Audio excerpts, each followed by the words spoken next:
Hi Anant.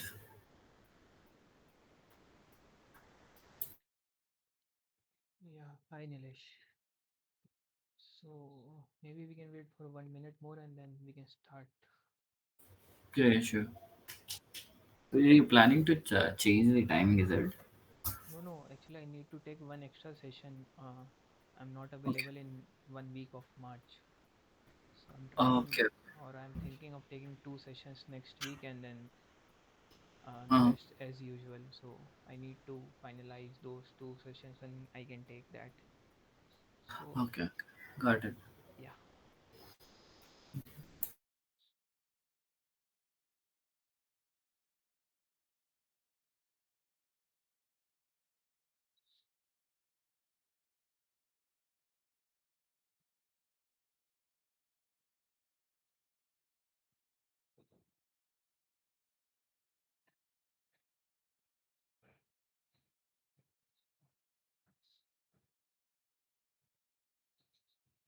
Okay, so I guess we can start. Maybe people will join late. So, welcome to the live session for week 5 for the course Semiconductor Device Modeling and Simulation, which is taught by Professor Vivek Dikshit from IIT Kharagpur.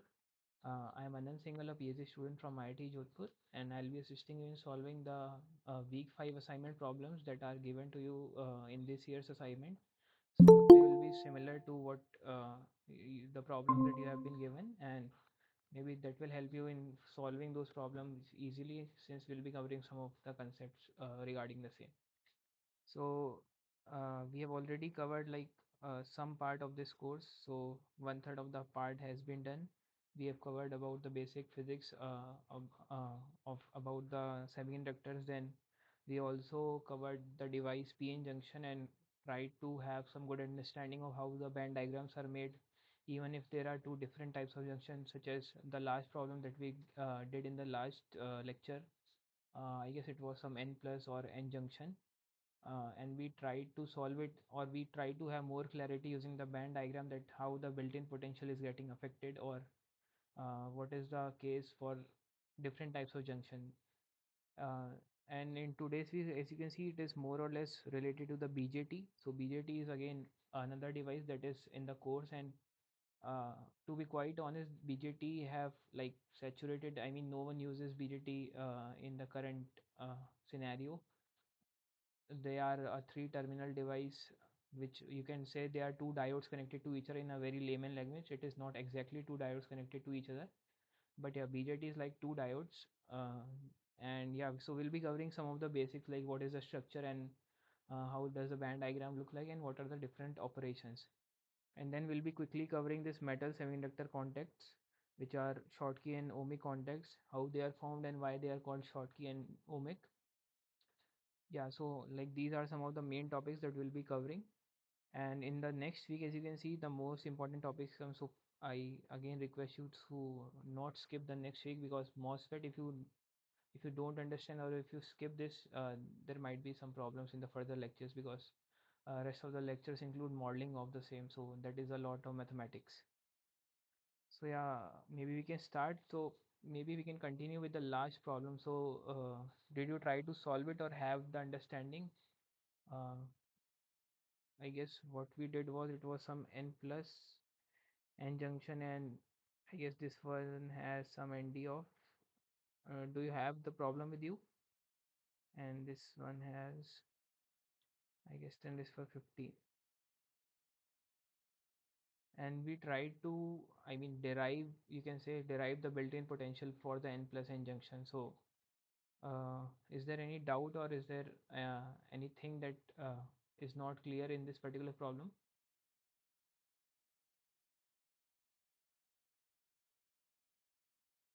And we did understand in the last class. Okay, okay. So there is no problem. Then maybe we can do a quick numerical which is similar to this. Maybe we can take a P plus or P minus P junction.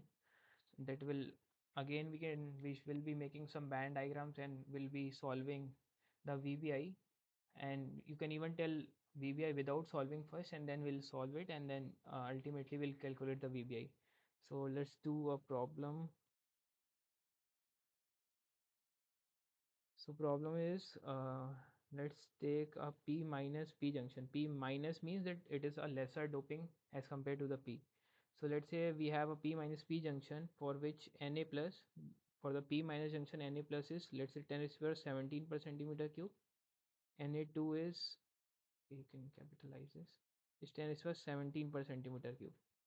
Again, we know that Vt or Kt by Q, whatever you can take, it is 26 millielectron volts.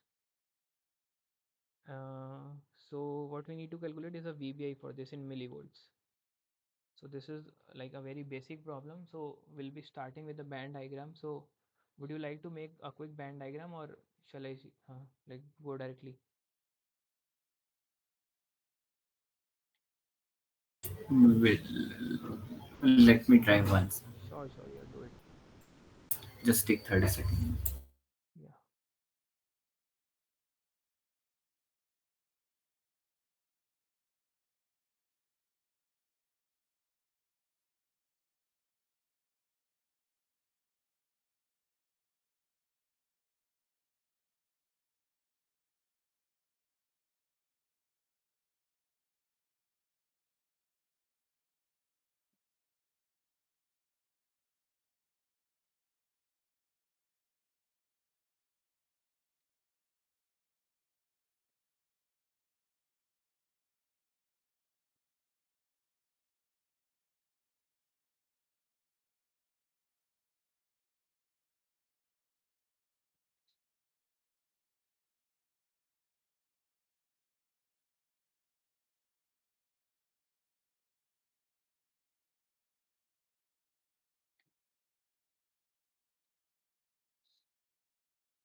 Anything?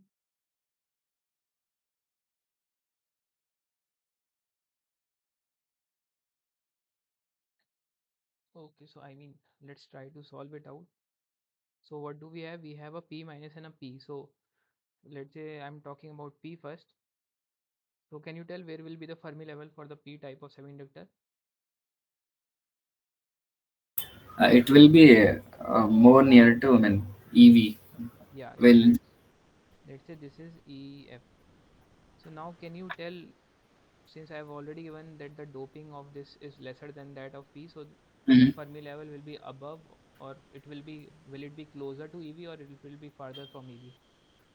It will be, I mean, closer to EI. Yeah, I mean, yes, yeah, far away from EV. yes, makes sense. When it bends. So as we have already established that the electron flow is always from the higher Fermi level to the lower Fermi level, so it should be like this. Yeah. So if, since this is the higher level, so this will go down a bit.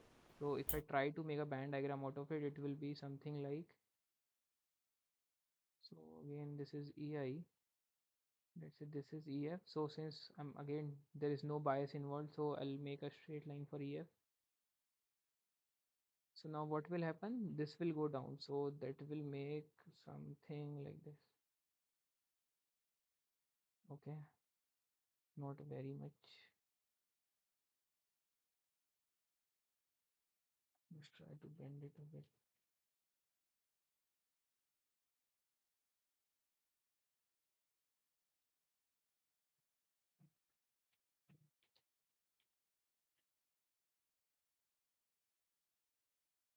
Sorry, it does not look very good, but I hope you are able to understand what I am trying to make. So this is P, this is P minus. So as we can see, the Fermi level is closer to EI for the case in which we have a P minus doping, and it is closer to EV, let's say, for the case in which we have a P type of doping. So now what we need to calculate? We need to calculate the VBI. So we have already established that this VBI is nothing but, so this VBI, yeah, so this VBI is nothing but this, the change in the potential. So let's say if this is VBI, I'm not writing Q times, or I can write, since we are denoting it in electron volt. So this VBI is again the change in this. QVBI. So now you see this is, let's say I'm denoting this as, maybe I can denote it by this as 1, Na1, because it is, this is 2. So can I write this as Q51, right? Any doubt in this? EI minus EF is No, no. Q51. And similarly, this is Q, Q52. So what will be VBI? Q52 minus Q51. I mean, Yeah. So if we know this, I mean, then there should not be any problem in solving for VBI. Did you try to solve?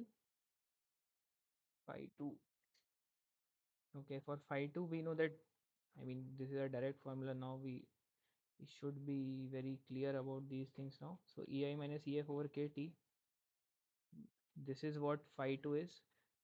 And P for the case of 2 is Na2, Ni exponential of phi 2 over KT.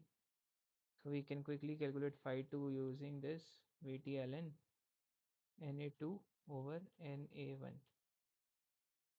Similarly, phi 1 will come out to be VT ln Na1 over N. Oh, sorry. This is Ni. And as we have already concluded that VBI is nothing but phi 2 minus phi 1. So VT ln, it will be Na2 by Na1. Make sense? Any doubts in this? got it. Yeah, so Yeah. if you have This noticed point. for the sorry, any doubts? No, no, the answer, Okay. I mean, it's 0.11. Yeah, it's Don't it. 0.119. So if you have noticed for the n plus n case, if we have nd1, nd2, so it came out to be VT ln nd1 by nd2. So now if you get some idea that the doping which is always on the higher side will come in the numerator of the ln, and the doping which is lesser will come on the denominator, because to make the VBI positive. This is what we ultimately want. So you can even derive directly, or you can even get the formula directly. So if I try to summarize this, if you remember for the PN junction, we got VBI as VT ln NA over Ni square. For a n plus junction, let's say, for n, let's say this is nd1, for n plus it is nd2. So what will be the VBI? Can you tell quickly? ND2 divided by ND1. Yes. And maybe we can take one more, P plus P junction. Let's say this is nd1, this is nd2.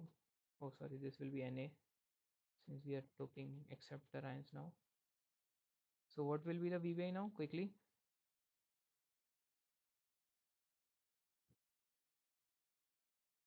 it will be, A1. yeah. Yeah. Yeah, this is, I just want to, I mean, you'll be able to solve problems quicker if you have the ideas of this band diagram. So you see, if you have the idea of band diagram, then only you can like infer that this is a minus. For the PN junction case, it was coming out to be a plus, so that is why we had that NaND by Ni square in the ln term. So the answer for this problem would be VTLN. This was a formula, right?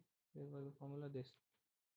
So it will come out to be 0.119 volts if you try to solve it. I hope there are no doubts. Shall we move ahead? Yeah. Yeah, okay, great.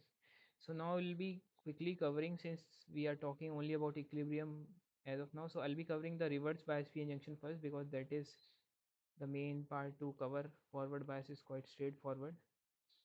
So reverse bias PN junction, as the name suggests, will be doping it, or will be applying the bias in the opposite manner. So the P type of the PN junction will be connected to the negative terminal, and the positive terminal of the battery will be connected to the N side. So let's say this is the reverse bias voltage, which I am denoting as VR. So in the P type, what we have, the majority carriers are holes, right? So what do you think, the holes will get attracted towards this positive negative potential, or repelled? They will be attracted towards the Yeah, negative. yes. exactly. So let's say this is the initial doping or initial acceptor ions that we had without any bias. So once I since I apply this VR, what will happen? There will be more attraction of these holes, and there will be the widening of depletion area. I mean, it is very straightforward. I hope you are able to see that. So on applying the reverse bias, what happens is W depletion increases, right? Yes. Yeah.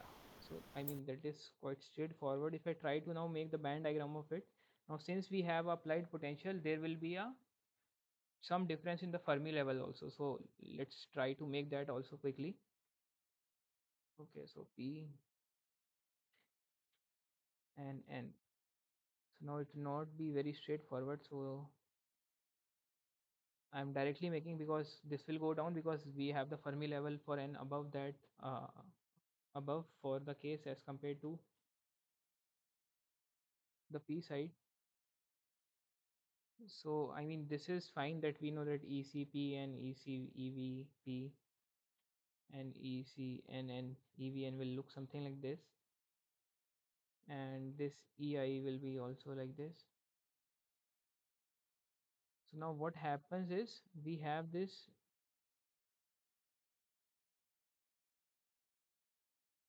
EFP which will be somewhere here. Let's say I'm writing this as EFP. Now the Fermi level for EFN will be somewhere here. So there will be two different Fermi levels for both the cases since we have some voltage difference. So if what I'm trying to say here is that if I try to expand this line and this line also, so this is what we have applied QVR. So this is a change in the Fermi level, and this is the change in the this is the applied voltage that is being reflected in the Fermi levels. So now if I try to, I mean this is very straightforward also. So we do understand now that this is Q phi P and this is nothing but Q phi N. So can you tell by seeing this what will be the total voltage now? Like earlier what we are getting was the built-in potential that was Q phi P plus Q phi N. But now you see there is, since we have to calculate this, this is what I am talking about V total. So can you tell what will be the V total? And we have to all add all the three. I mean, Yeah, in exactly. this case, this the reverse bias also gets added up. Yes, exactly. So the V total will be the built-in potential plus the reverse bias. So I mean this is the basic idea that I was trying to give. So if we apply a potential between this PN junction will no longer be in equilibrium first of all, because we have applied the bias, so the Fermi level will not be aligned. And as we have seen that the positive side will be attracting more electrons and the negative bias will attract more holes, so that is why we'll have a wider depletion region. And also by a band diagram we can clearly see that the total voltage or the difference between the conduction band energies will be not only VBI plus the additional reverse bias that we have applied. So yeah, so the main thing is we have increased the reverse bias. So sorry, we have increased the overall voltage. So if you remember in the last class we derived this W, which was something like, okay, let me write it directly. For ideal PN junction at equilibrium, this was 2 phi 2 epsilon s by q VBI, sorry, 1 by Na plus 1 by Nd. I hope you remember this. So now can you tell for reverse bias case what will be the W?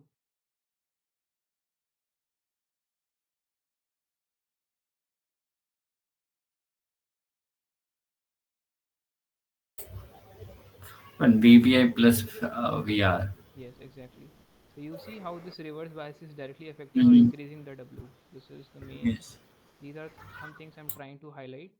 And since we have a higher W, so again, if you remember, let me give you some more analogies. Sorry. Hmm. So what I was saying is the maximum electric field has happened.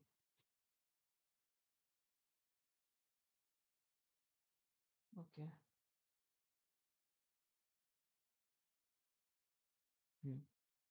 the maximum electric field we did calculate it was q n dxn by epsilon s, or we can also write it as minus qna. What is happening? Qnxp by epsilon, from which we calculated that ndxn is equals to nxp. So this maximum electric field, now if I try to relate directly it with the potential which was edx, and we know that this is a change in the potential. So if I write it now vbi plus vr, so this is nothing but the integration is the area under curve. So what I can write is half E max times W. So if you remember that plot, it was something like this. So this was E max and this was W. So we can now say that the maximum electric field is nothing but minus 2 VBI plus VR over W. Yeah, makes sense. Yeah. And since we are also talking about depletion width, so there comes a very important physics term, that is the junction capacitance. So, I mean, we all know the basic formula of capacitance. So, can you tell what is the basic formula for a capacitance? Let's say a parallel plate capacitance. A into epsilon naught by d. Yeah, exactly. So, capacitance, let me write maybe junction. It will be epsilon A by d. So, what we do in general is we calculate the capacitance per unit area. So, we reduce it to epsilon by d and we say that this is farad per meter square, something like this. Oh, so we have the normalization of the area. So what we can say is, and if I even go more basic, then we know that the capacitance is nothing but the change in charge with the application of voltage. So q is equals to cv, that you might have seen. So I'm writing the change in the vr for currently. So this is the junction capacitance. It is in general denoted by cj, or sometimes at ct also, because this is what we also call as the terminal capacitance. And I mean, what you can have a longer derivation, but for the ease what I will write is, okay, you can do it in centimeter because everything we are dealing it with in centimeter. So it is nothing but, as I said, epsilon by d, and d is what in this, d is this, which is the depletion width, right? Depletion width. Yeah. Yeah, so I can write, let's say, w depletion. And if you directly put that formula which we already established, that is 2 epsilon by q vbi plus vr, and this is 1 by Na plus 1 by Nd. So you will get that junction capacitance directly, which will look something like, so this everything will be opposite. So this will be q by 2 epsilon s. No, root by root will cancel. So sorry, it will be q epsilon s by 2. Then yeah, taking LCM Na and D, and it will be in the denominator now. What else? It will be 1 by VBI plus VR. So you can also say that the for the ideal case it will be inversely proportional to the VBI, because there will be no VR. So I'm just replacing that. Okay, if I say that Cj naught, which is for the ideal case, it will be, as I said, it will be something like this: Na plus Nd 1 by VBI, right? So can I write Cj as Cj naught times, since we have this factor extra, so I'm writing it directly. I hope it does not. So it will be nothing but 1 plus vr by vbi, since we have vbi extra here, so this divided by this will be in the denominator. Make sense to everyone?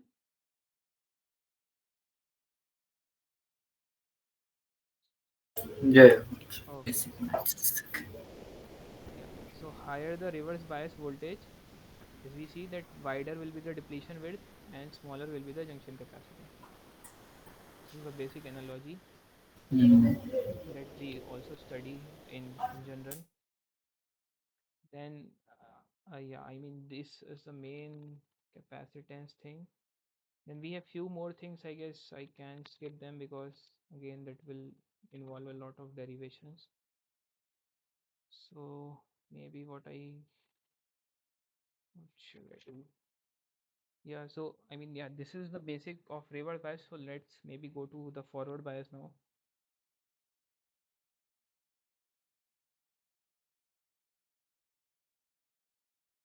So now we'll be seeing the forward bias. So it involves a lot of derivation. I mean, a very long derivation to have that ideal equation. So let me skip to that part directly. Uh, so I mean, the basic understanding now we have that if we apply a positive voltage to the P side and negative voltage to the N side, what do you think will happen to the depletion width?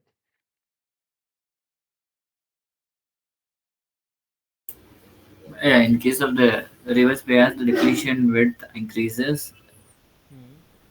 and for the forward bias, it would be less Yeah. compared So to the reverse bias. exactly. So let's say W depletion was this for the ideal case, which was W depletion not, let's say, sorry for the bad diagram. So now it will decrease. I mean, we'll have a lower depletion width, and we can again make a band diagram to see that the V total will be VBI plus the applied potential. So it will not be plus, sorry, it will reduce now. Shall I make the band diagram to explain? Yeah, you can go on. Okay, okay. So if you want, then I can explain.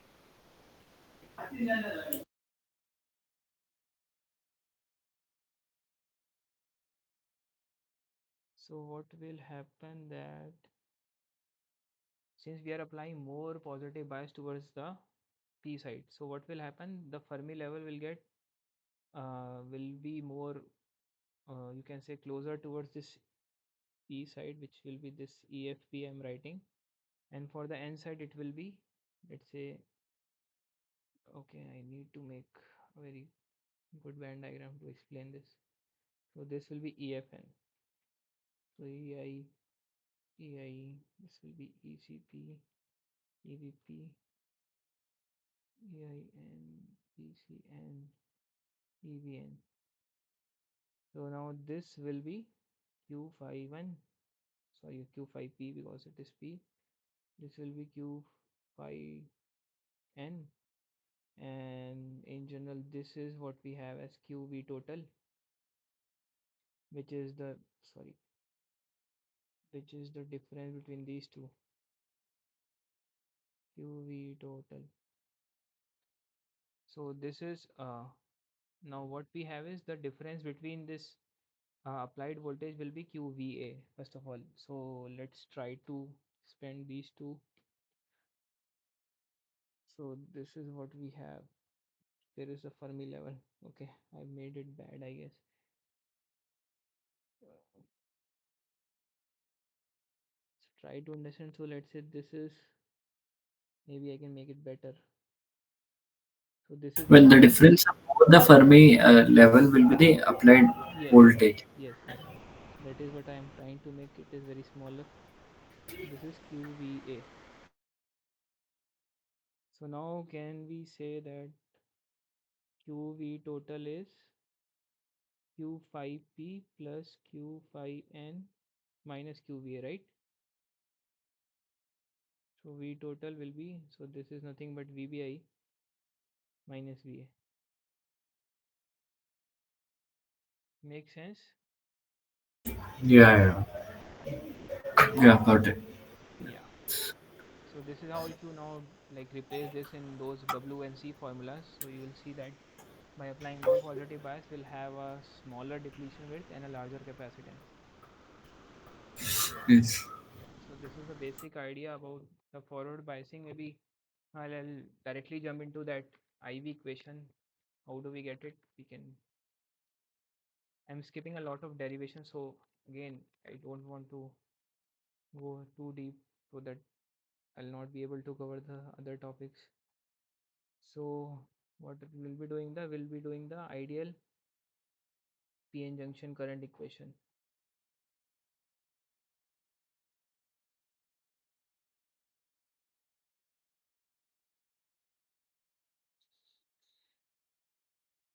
So I mean, yeah, there might. So let's say this is x at xp or minus xp. This is xn, and let's say this is 0. So what you will see like there will be many concentrations. I'm making it directly. So these all are coming from that Na VTLN formulas only. So this is the, so NP means that in the p side what is the concentration of the minority carrier. So minority carriers will be electrons. So NP at minus xp is this. So this concentration is the minority carrier concentration at the p side. Similarly, if you try to plot it p and x, so this is a minority carrier concentration. Sorry, this will be the minority carrier concentration on the n side. So I'm denoting it by p and x. So the subscript that we have is the type, and the main term is the minority carrier concentration. So I mean, after few derivations, there's a relation that comes out. I'm not doing that derivation. So what you see is this p and x comes out to be p n naught. So this is the intrinsic n naught times exponential of va over vt minus 1 and exponential of xn minus x over lp. So this is the case for x greater than or equal to xn. And similarly, the minority carrier concentration npx comes out to be np naught plus np naught exponential va over vt. Yeah, I'm just writing these things, but yeah, there is a derivation involved for the p-n junction. You need to check that if you really want more information. L is the length of that material, right? If it is L length. This, yeah, this is the diffusion length. I mean, on the p side, and this is the diffusion length on the n side. Mm, okay. Yeah. Yeah. So the total current, I mean, what we calculate in general is the current density. So the total current will be the p side current plus the n side current at minus xp. So what we have, that gradient in the minority carrier concentration produce this diffusion current, and since we are assuming E to be 0 at the space charge, that we don't have anything at the edges, so we can neglect any minority carriers drift current component here, that is at the edge. This is what I'm talking about, sorry. Yeah. So hence the total current density will be only around, due to the xn point and the minus xp point, and the drift component, I hope you remember, or I'm not even sure. So we have this drift component which is q dp over dx at x equals to xn. So I mean, did I cover the drift diffusion equations? If I'm not wrong, I mean, there are two components, one is a drift and one is a diffusion. So this is j drift and this is j diffusion, and drift part is due to the electric field, application of electric field. So we have that equation, which is j is sigma e, which is n q mu blah blah e. So it will be plus p also, I mean. And diffusion equation is, for the n it is dn by dx and When dp by. diffusivity component comes in, that is Yeah, what it is. Yeah. Okay. so I mean, there Yeah. is, I guess, complete lecture devoted to this derivations, that is the drift diffusion model, if I'm not wrong. Let me see if there is, then I'll not explain here only. Yeah, so there are various two different models of drift diffusion. So we'll be seeing them in the further lectures. So let's Mm. just see that. I mean, there are few equations that comes out. These are straightforward. You'll be able to understand later. Currently, I'm trying to just have that what have that equation in our mind. So JP and XN on solving all this comes out to be, this is QDP PN naught over LP exponential of V over VT minus 1. Jn at minus xp comes out to be qdn. Okay, what it will be, qdn np naught by ln exponential of v over vt minus 1. So the total current density comes out to be the sum of these two terms. So q exponential of v over vt minus 1 is common in both these things. Rest is dp pn naught by lp plus dn np naught by ln. So this is what we write, j is equals to js exponential of va over vt minus 1. I mean, this is what you see directly in the uh, books. So where Js is this remaining term, so it will be Q will be common, then it is Tp Pn naught over Lp plus Dn Np naught, sorry, over Ln.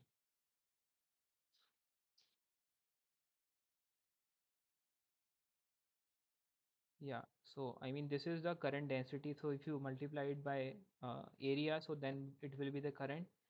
I mean if you multiply both the sides, so it will be similar only. So the current equation comes out to be is V over Vt minus 1, and again is in this term, if I multiply A also, so that will be is.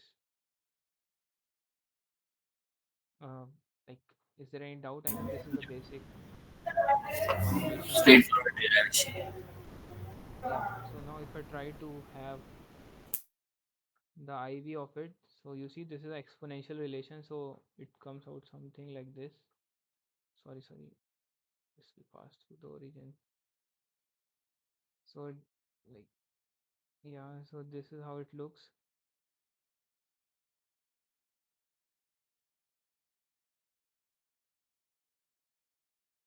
This is what we call as the reverse saturation current is.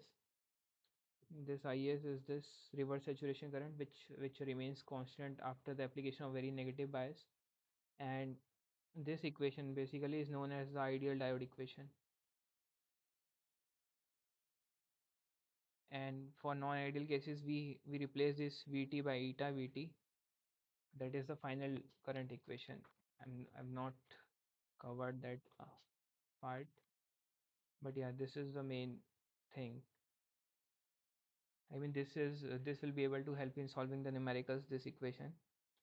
If you want, I'll cover the derivations. I mean, I'll cover the diffusion derivations in the week 7 or 8. So don't worry about that. So there is one more thing, that is the temperature effect on diode.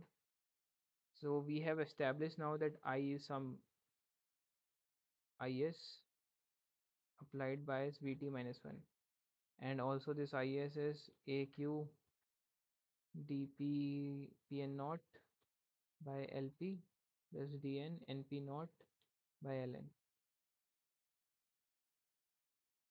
So pn naught, can we say that pn naught will be the minority carrier, so it will be ni square by n a or nd. Yeah, this will be great. So this is n side and this is the minority carrier, so it will be ni by,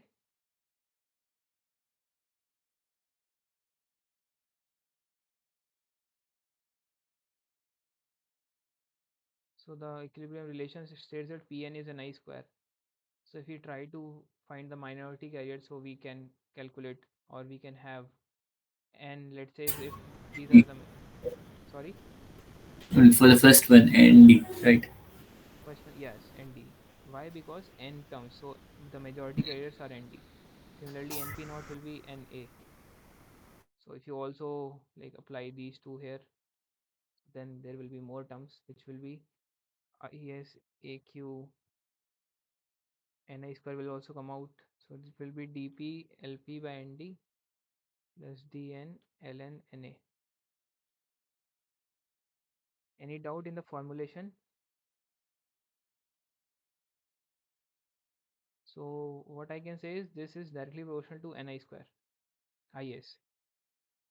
So can you tell now what will be the temperature relation? I mean, do you remember any temperature relation of ni with temperature?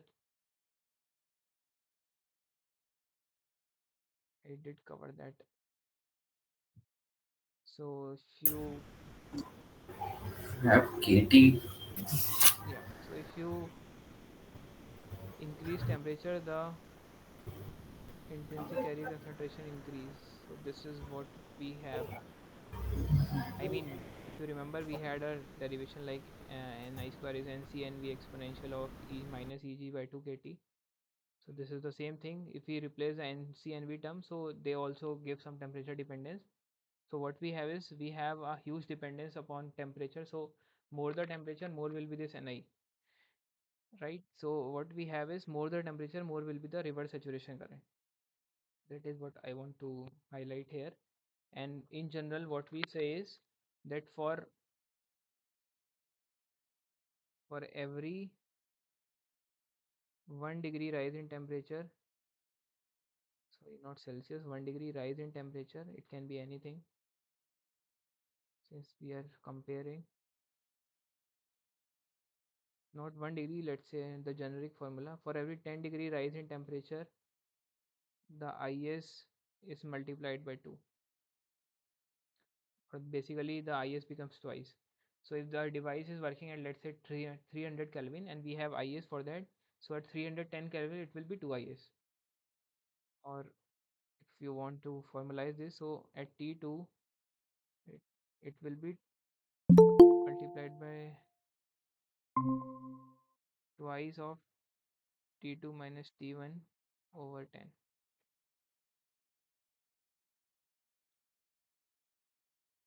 Is it fine? We can check few problems now. I guess we have covered a lot to have any problems. So in this in this problem, it is asking that calculate the forward bias current of a ideal PN junction. Ideal it is, so eta will be 1. When the forward bias is this and the reverse saturation current is given, I mean, this is very straightforward. So do you want to calculate it? It will not take much time.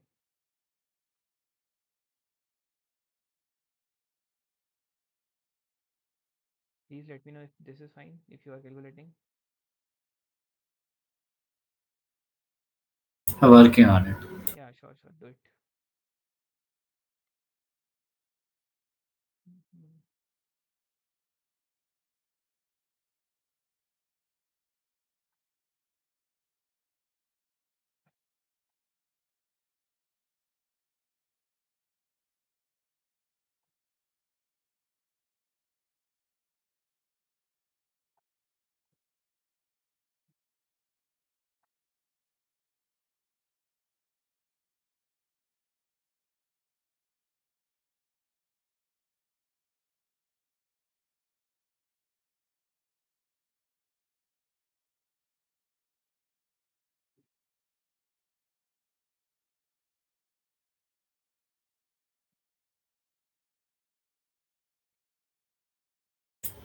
B, right?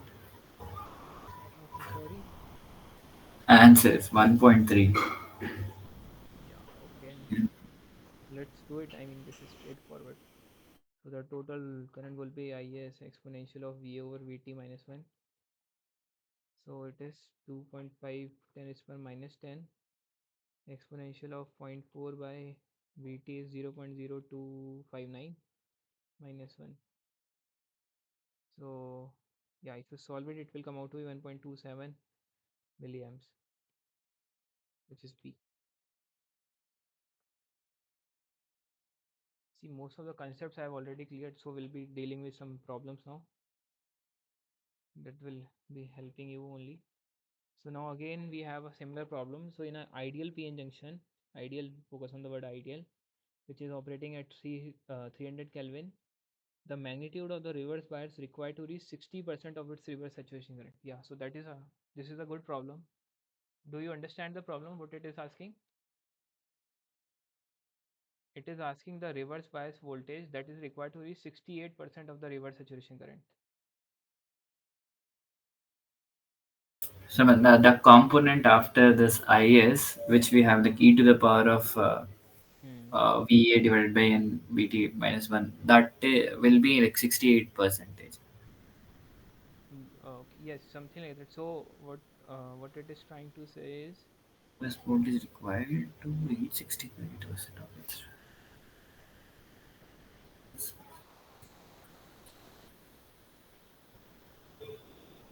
so what it is trying to say is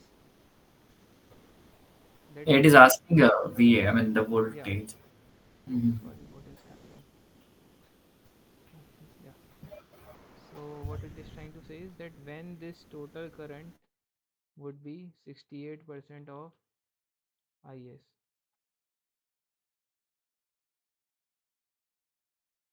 So basically what it is saying is that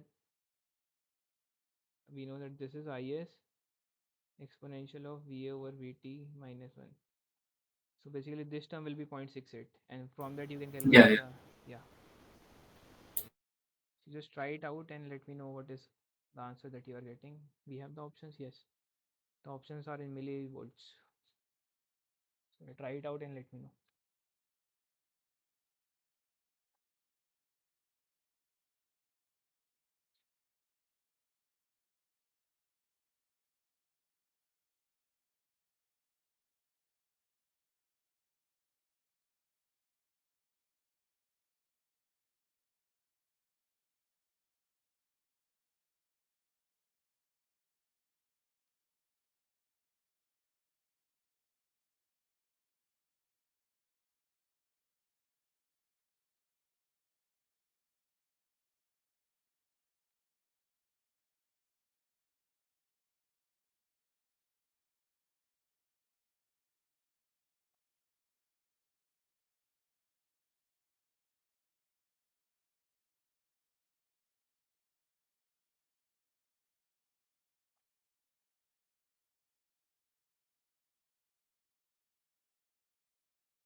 I got wrong answer. See what mistake I did. Wrong answer mean? Acha, you are not getting any option in the. Hmm. Okay, so So this one will go there. It will be 1.68. this will be, yeah,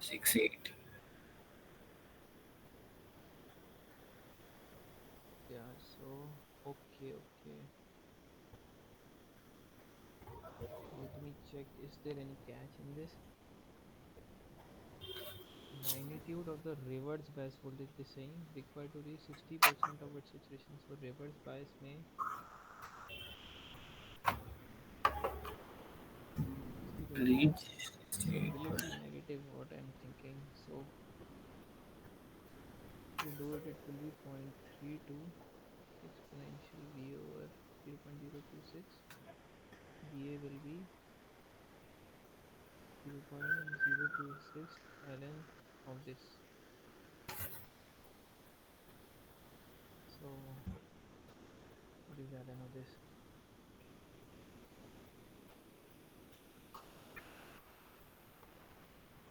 Calculate. So this will be 0.32 Oh, ln sorry, I of was this. on mute. It is 29.62. But how did you take minus point Yeah, 0.6? it is 29 point minus 29.62. So sorry, what are you asking? I mean, the minus component. This you are saying. Yeah, So it is asking the magnitude of the reverse bias voltage required to reach 60% of its reverse saturation. So the reverse saturation current is, if you remember, this is what I made. yes, yeah. Yeah.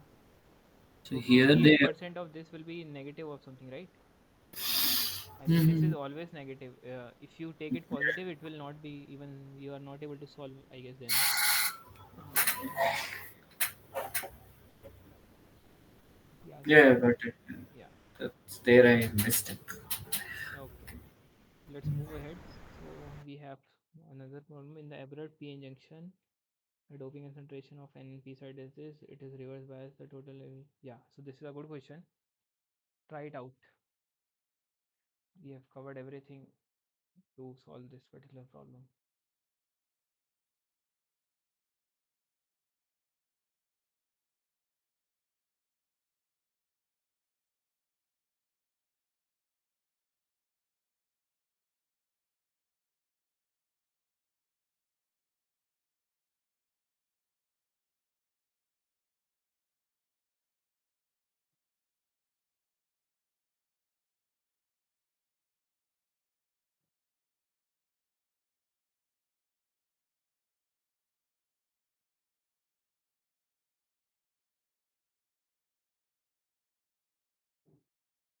Can you tell what are you trying to do? This is very easy. I'm telling you beforehand only.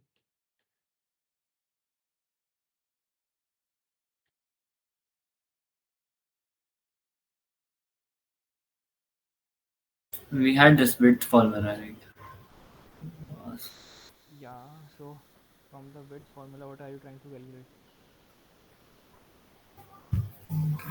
You already know everything in that width formula, but you have to calculate on the p side. There is a very important relation that we uh, deduce using the maximum electric field. So do you remember that?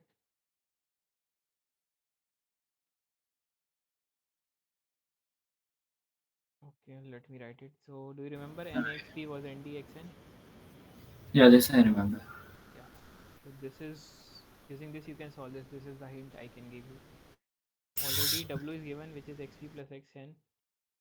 This also given, this also given, this also given. So I guess you can calculate it, right? Yeah. First of all, okay, let's see. So you see here on the N side the doping is 10 raised to power 16 and on the P side is 9 into 10 raised to power 16. So what do you think, XP will be greater or XN?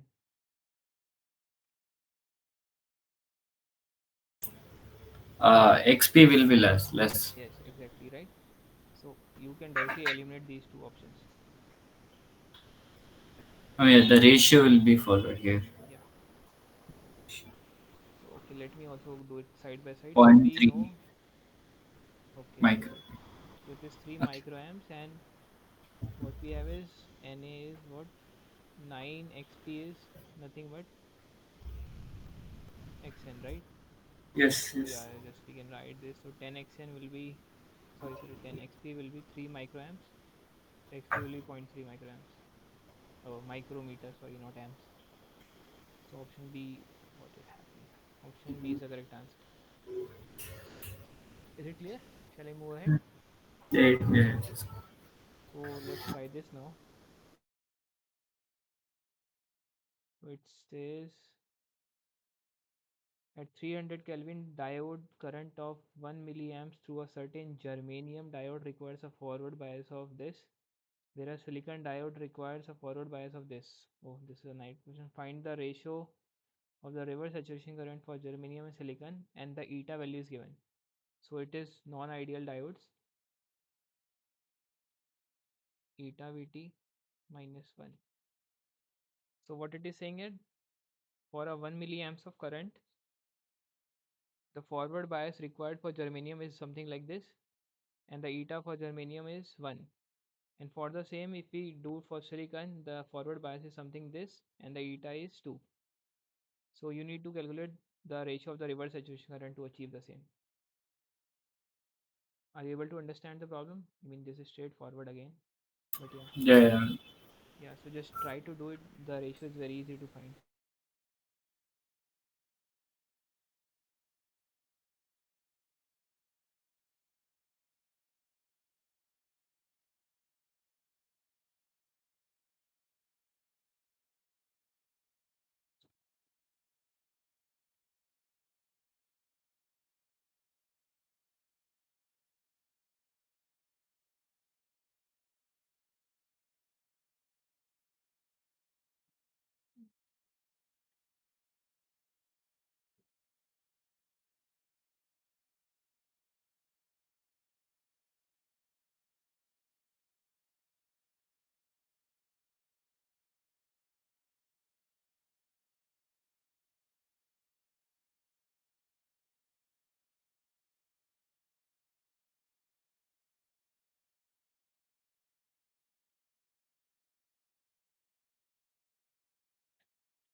Anything? Where is the pen?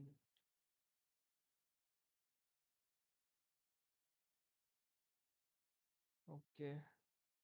So for both the cases, the current is same. So the reverse saturation, let's say I'm writing I as silicon for silicon. So it is exponential of what is this 0.718 by 2 VT minus 1.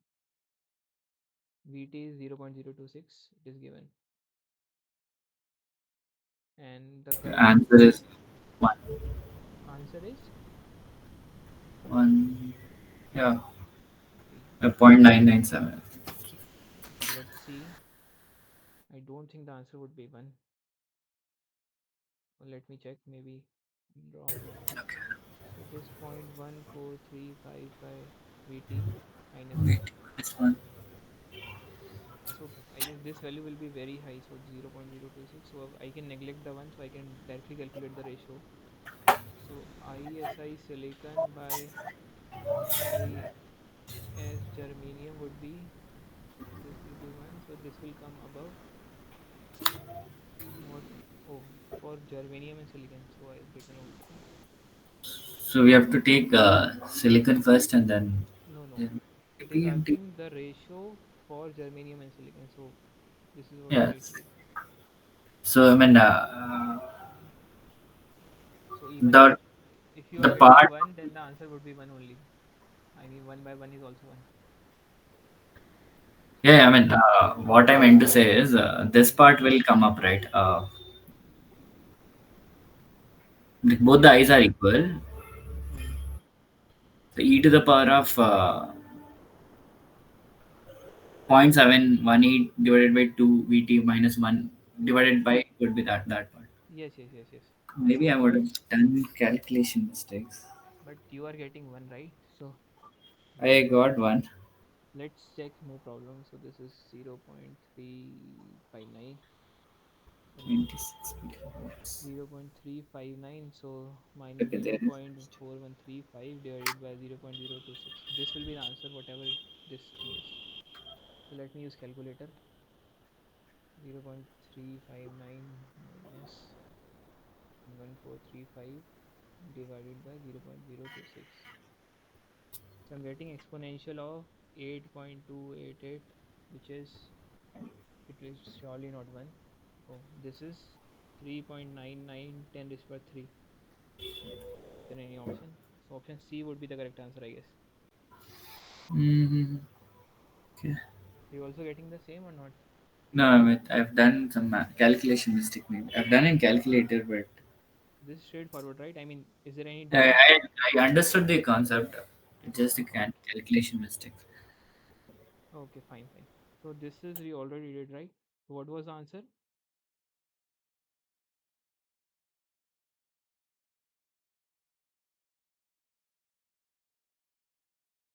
So we did this. Yeah.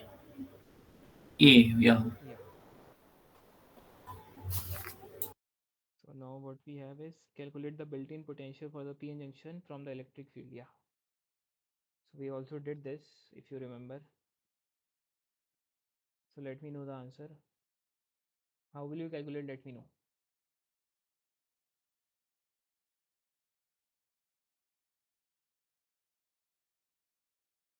I just told you, I guess, in today's lecture only when I was explaining the reverse bias case.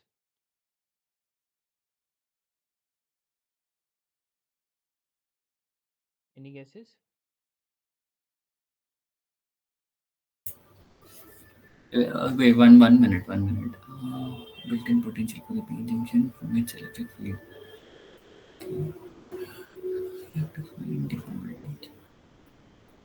Potential.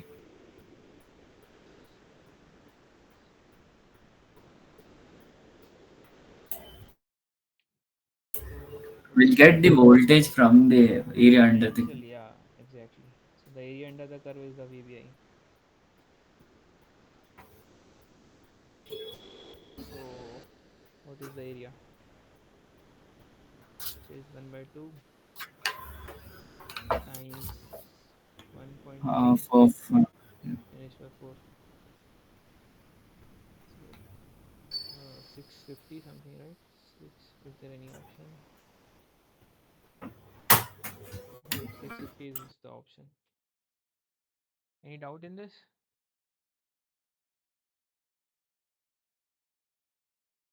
No, no, Yeah, understood. so yeah, I mean you will need to change the It's unit. So equal this to is volt per P by X. centimeter.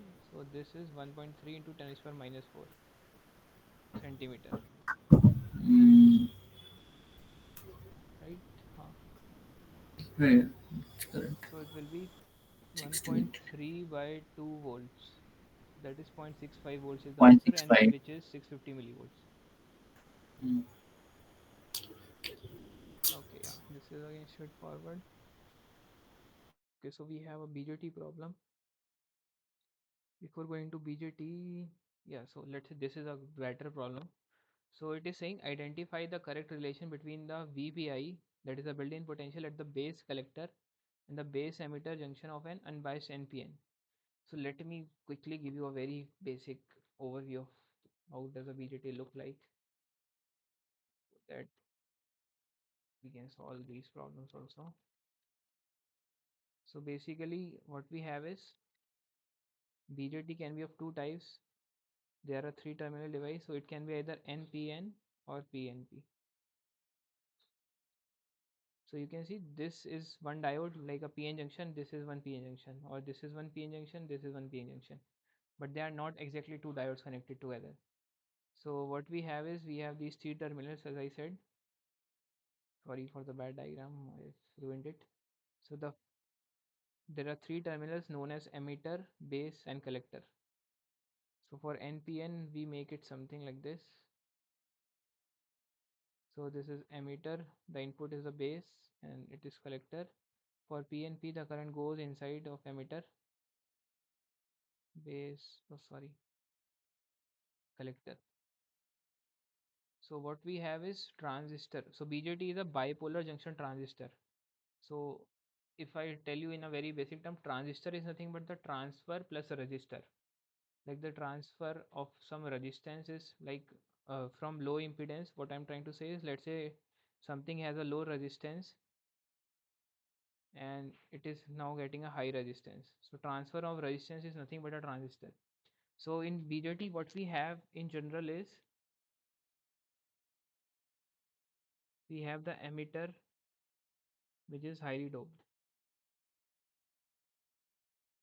I'll tell you why it is the case. The base we have, it is lightly doped, and it is also very narrow. I mean, it is the width of the base is narrow. And we have the collector, which is moderately doped. I mean, in between the emitter and base, and this has the largest area.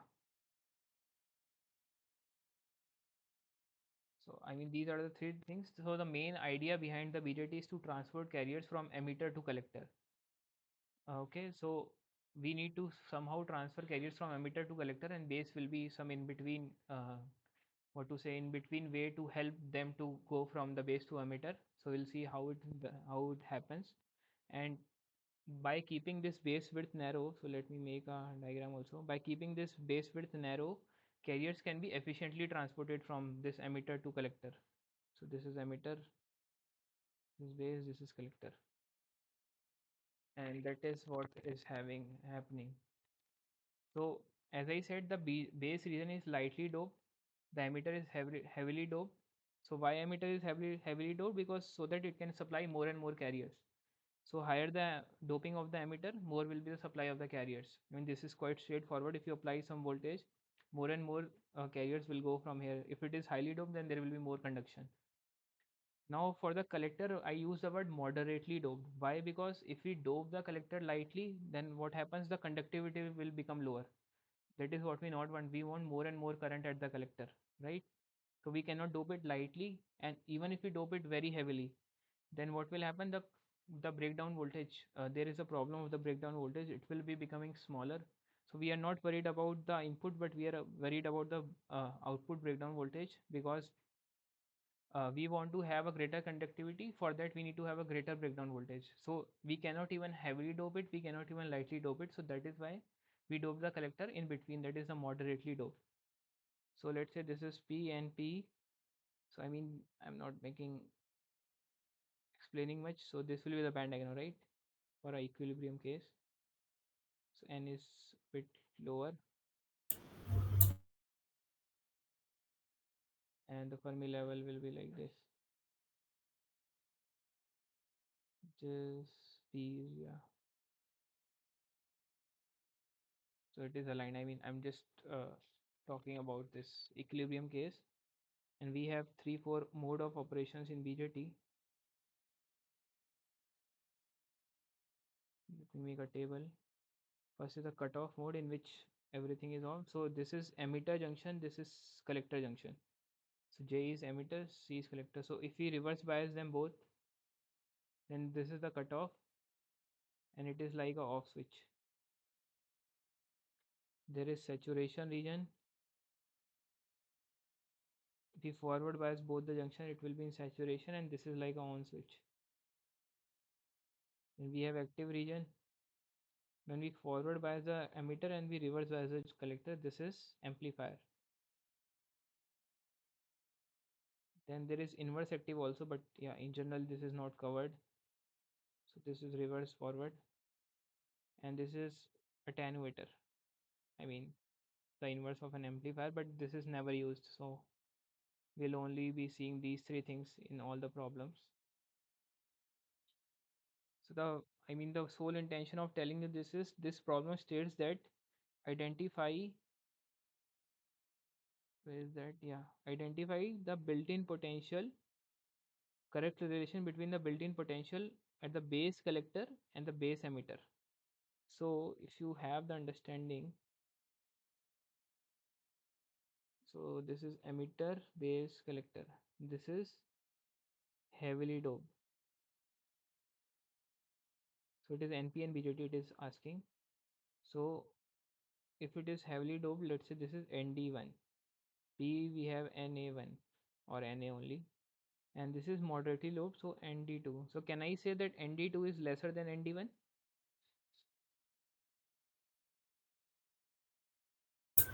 Yes, it is moderately doped. Yes. So can you tell what will be the relation between the VBI now, which will have a higher VBI?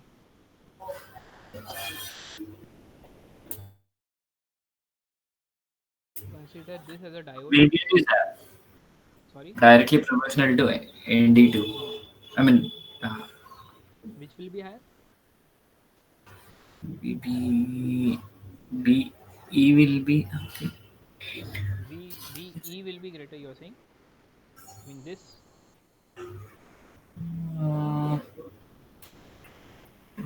Okay, so don't worry. So VB will be, as we have already established, VT something ln NA ND by Ni square, like we treat it like a PN junction, and for VB it uh, will be ND1, and for VBC or CB it will be ND2 NA by Ni square proportional to. So which is ND2 is lower, so VBC will be lower, right? VBE will be higher. Yeah, so yeah. option D is the correct answer. Is it fine? Yep. Okay. So let's go forward then. So it is a PN junction, built-in potential is 0.8 volt, depletion width is this, reverse bias voltage is this. Achha, the depletion width is this when the reverse bias voltage of 1.2 is applied. If the reverse bias, yeah. So this is again a good question and very easy. You need not to do a very large calculation. So can you tell the shortcut or can you tell the answer quickly?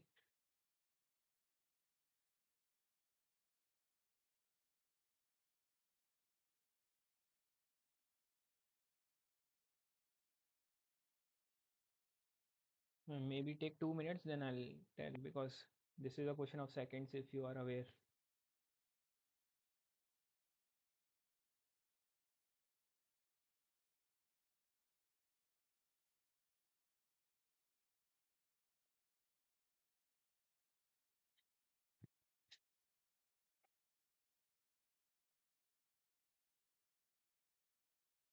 Yeah, depletion width increases.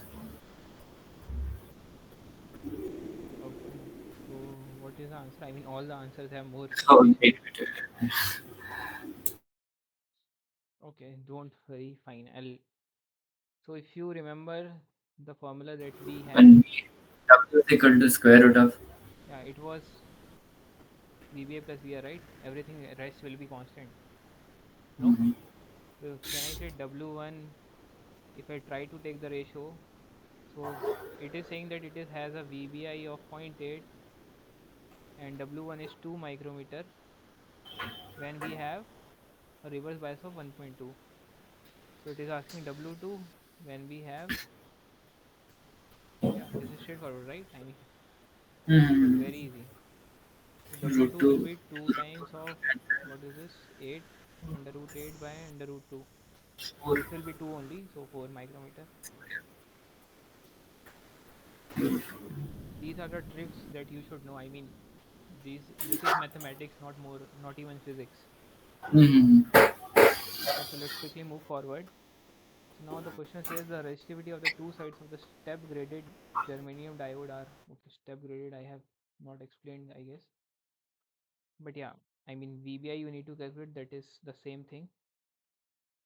So it says the resistivity of two sides of the step graded germanium diode are this on P side and this on N side. So resistivity. What is resistivity? Inverse of, Conductivity. yeah. And what is conductivity? We did in the first lecture, I guess, or the second one. What was the formula? Q, mobility, Yeah, and Q mu plus point. PQ mu P. So for the P side it will be only this, for the N side it will be only this. So this is what it has given, that it is this and this. Calculate the built-in potential. So from this what you can calculate, you can calculate Na and Nd. And then built-in potential is nothing but Na and D by Ni square. I mean VTL and Nd by Ni square. And everything is given. Mobility is also given Ni. So do you want Yeah, me to got it. write? We can also move. You have to apply formula. Sorry? Let me try it out. I mean, Okay, okay, we okay. understood the. I mean, we have to Okay, okay. calculate N and P. So let me also do it side by side. So for the P side, the resistivity or 1 by resistivity, it is given what? P side it is 2 microamps. Okay. So 2 is nothing but ohm centimeter is 1 by Q Na mu P. Mu P is also given. It is 1800. So Na will be 1 by 2 into 10, 1.6, 10 is for minus 19 times 1800. Nd will be, it is 1 only, okay, so it will be 1.6 times 10 is for minus 19 into 3800. So can you do the calculation? Maybe I can also use the calculator. So it is 2 times 1.6 times 1800 multiplied. Have I lost the connection?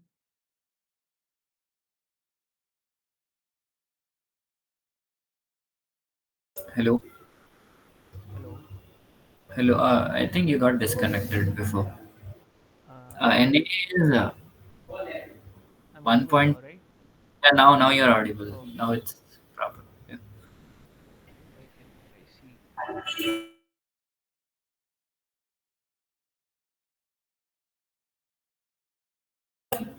It's 1.736 into 10 power 15 Na is for N. 1.7. 36 into 10 power 15. Okay. ND also you need to calculate. Let me calculate the ND then. ND 1.6 It will times. be 1.82. It cannot be more than Na because Uh, we have more. 1.82 into 10 power 14. Okay, it will be more. 10 is for 14. Or so this is 18 times 2. This is 3600. So this will be more. I think. So let me calculate both. No problem. So Na was 2 times 1.6 times, what is the UP is 1800. times 10 raised to power minus 19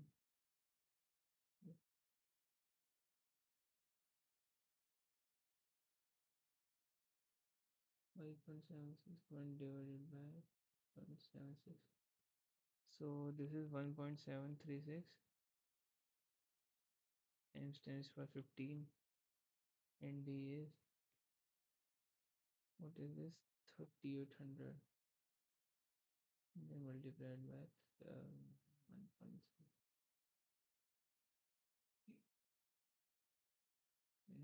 0.0.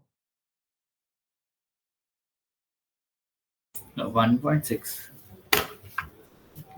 Yeah, it is 1.644 to 10 power volt. 56 So VBI is nothing but 0.02. ln of. So yeah, I mean, this is just calculation now. Stands for 30, and NI is also given something different. So it is 6.25 the square and 26. So stands for 4. Okay, shall I calculate it? 4.7.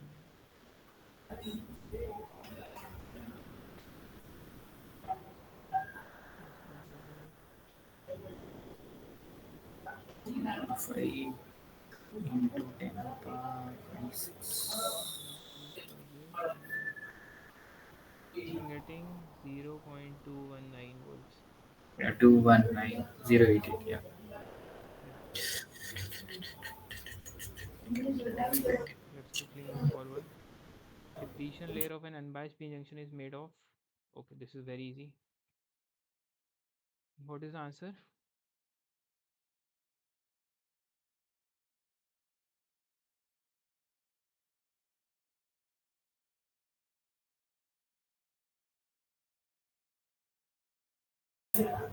Immobile positive charge inside P type. P type. What is our depletion region in an unbiased p junction is made of? junction diode is made up of Acha, acha. What did you say? Immobile middle positive charge on inside. on what side? Inside. Yeah, that is fine. I mean, this is straightforward. I'm not explaining it. This is again some basic question only. So let's, maybe I can cover the metal semiconductor junction because Hmm. that is more important in the BJT. So we don't have much time. So let me quickly cover metal semiconductor junctions. So which are as suggested in the, so there are two types, Schottky and ohmic. So first of all, so there are four cases in total. So I'm starting with metal. So metal can be with n-type semiconductor and metal can be with the p-type semiconductor. So let's start with metal n-type semiconductor. And there is one more thing. Let's initially assume that the work function of metal is greater than that of semiconductor. So what I'm trying to say is this. I mean, the Fermi level will Yeah. vary. So this, let's say this line is E vacuum. This is Q phi m and this is Q phi s. So this is metal Fermi level. This is semiconductor Fermi level n type. So I made it closer to EV or EC. So the band diagram will be, the electron will flow from here to here. So this will go down, right? So how it will look Yes. like? So no applied voltage means something like this.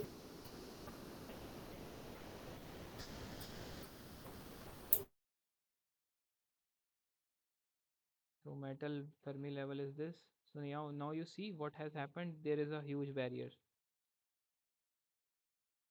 So metal will not be having any depletion region. I hope you understand why. Because metal is very Yeah, heavy. it is a Yeah. metal. Yeah, yeah. Okay. So there is a huge barriers of these acceptor ions which is on the n side. So that is why there is no. That is why we call it. So this is the depletion region. So there is no direct transmission. So that is why we call it Schottky barrier also. So we have certain barrier which is, let's say, quantified with the Q5B. Hmm. So this is what is, first of all, this is Schottky contact. So at the junction, you see there is a massive barrier, and the barrier height I have denoted by Q5B, where this 5B is also called as the barrier potential. The electrons of the metal will experience this massive barrier, and hence it is not going to be easy for the electrons to move from semiconductor or metal to semiconductor. There is a huge barrier. So that But is in why, case of ohmic, it will be like there will be no barrier, right? yes, so that is why, I mean, Ohm's law says that IV, I mean, there is a very good current relation that by increasing the voltage, the current will increase. So in this case, this is not happening. So that is why we, in general, avoid Schottky contacts. Make sense? Yeah. So yeah, so this was metal N type for the case when work function of metal is greater than semiconductor. So if I do the same for metal N type only, but this time what I do is I make a metal work function lesser than that of the semiconductor. So if you try to make the band diagram, so let's say this is Q phi M. So now let's say this is EC, this is EF. Sorry, I made bad diagram. Let me make it again.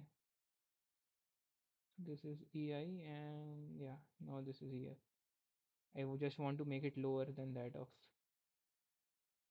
So now the electron flow will be like this. So this will go down. So if you try to make the band Yeah. diagram, the Fermi level will align and there will be no barrier like this. I mean, the electron which are present, abundant of electron will directly can tunnel through this. Roll off. Yeah, I mean roll off is, yeah, some more concern, but this is what we have, or what we call as the ohmic contact. Make sense? Yeah. Yeah, I've Yeah. studied this. Yeah. Okay. So yeah, I mean there can be two more cases, which is P type with phi m greater than phi s and less than phi s. Hmm. So yeah, that can summarize, I guess. So this is metal semiconductor contacts. They can be metal N type, metal P type.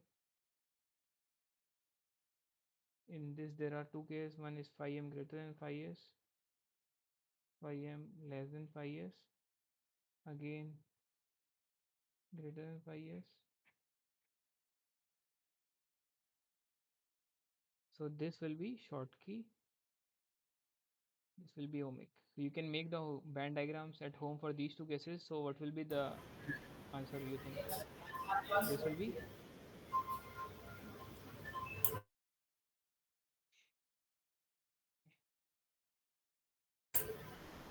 QMO. Okay, so electron will flow from. So yeah, this QM. yeah, In this case, we look for the holes, right? yeah, yeah, holes. Uh, So for holes we need to see the downward direction, not the upward. Downward, yeah, Yeah. it will come from. So if you So see, it will come out to be ohmic. ohmic, and this will come out to be short. You can try to make the band diagrams. That will be easier. So I'll for holes, do it. you will need to see the downward side, this side. Yeah, yeah, yeah. Yeah. So I mean, yeah, this is the very basic of metal semiconductor junctions. Do we have more problems, or yeah, I mean, we can cover this problem, I guess. So it says a VI characteristics of a silicon diode is given. Calculate the dynamic resistance. So resistance is nothing but the slope of IV, right? Hmm. So is there, yeah, points are given also. So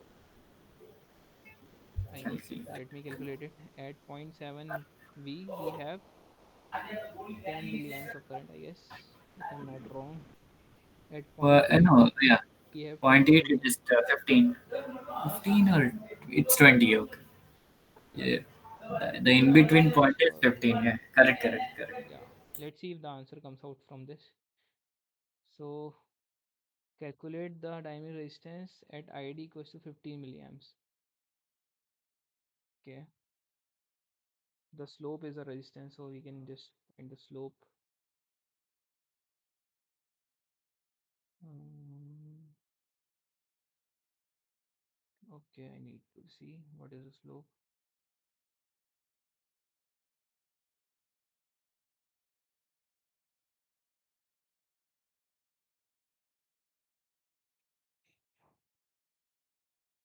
EE4.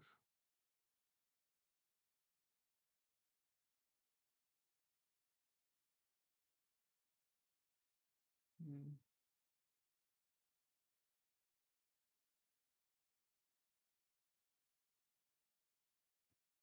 So resistance will be y2 minus y1. So it will be 20 minus 10 milliamps. Sorry, it will be V by I. Resistance is V equals to IR. Yeah. So change in voltage is zero point 0.1. 10, right? Yeah, 10 milliamps. Oh, 1 yeah, 10 ohms. Correct. I mean, this is fine, I guess. BJT is not so much important. Let me, I guess we have a lot of problems. Let me stop the recording and then we can discuss about the rescheduling and all. Okay.